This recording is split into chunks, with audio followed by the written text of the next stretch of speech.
It's not financial advice, not legal advice, for entertainment, educational purposes only. And anything I say is my opinion.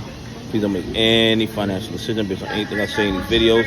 That being said, hit the like button, subscribe button, all that YouTube algorithm stuff so you get the videos I put them out. See what I'm thinking, see I'm analyzing that data. Like I tell every day, that data release is false. It's meant to give us a false narrative of the markets. We can make bad trading decisions. Listen, the deadline to mail the postcard or to receive the postcards that they put in that filing is not an order from the judge. That is just a recommended day that the plaintiffs and defendants put in their scheduling order. And they picked that May 24th date. So it's really, really close to the deadline to guarantee that a whole lot of retail investors do not have time to file their objections. Okay? The judge didn't choose that May 24th date. They did. And they chose it a week before. So what happens on May 24th if you don't get your postcard? Then you send a letter to the judge, which takes another 4 or 5 days. And then what? And what about the people who don't even know to write a letter to the judge if they don't get their postcard? That May 24th date, and this is just my opinion, is just a way for them to avoid having to inform a majority of the retail shareholders that there is a proposed settlement on the table. That date was not set by the judge.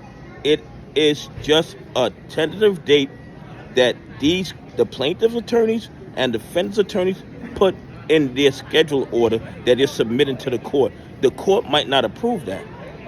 Okay? That's in their scheduling order that they're submitting to the courts. The court didn't say that is the final date.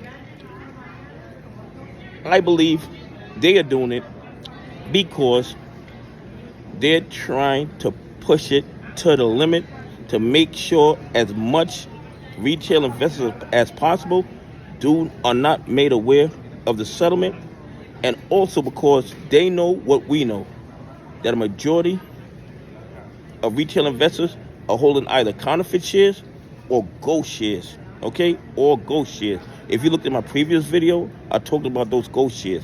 And those ghost shares are shares just like FTX was doing.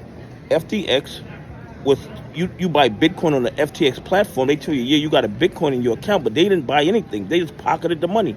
And I believe there are brokers doing that also. And that's why a majority of us will not receive a postcard in the mail. And for the international investors, that situation is even way out of our control. Way out of our control. The international investors need to put pressure on their brokers. They need to put pressure on their brokers to get their passport, their postcard. Anyway, please leave some comments. Tell me what you think.